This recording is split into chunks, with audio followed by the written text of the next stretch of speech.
Welcome back. We have learned reading data. Now, let's tackle the next essential CRUD operation: create or inserting new records into the database.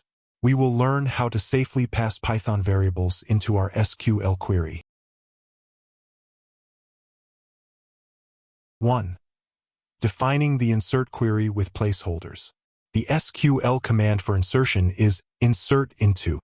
Crucially, instead of embedding the data directly into the query string, we use placeholders, which are %s symbols in MySql connector. This practice prevents SQL injection attacks, a major security risk.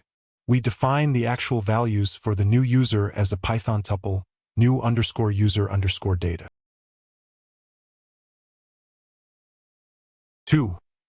Executing the insert query. When calling cursor.execute parenthesis, we pass the SQL string as the first argument and the Python data tuple new_user_data as the second. The connector securely substitutes the tuple values for the %s placeholders in the SQL query before sending it to the server. 3. Committing the transaction.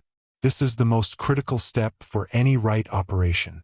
Unlike select, which only reads, and insert, update, or delete, command only stages the changes until you explicitly call conn.commit parenthesis.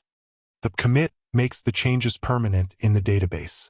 After a successful insert, we can use cursor.lastRowID to retrieve the automatically generated ID of the new record.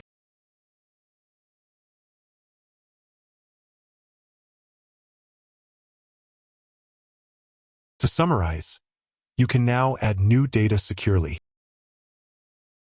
Our next lecture 28.10. Delete. See you there.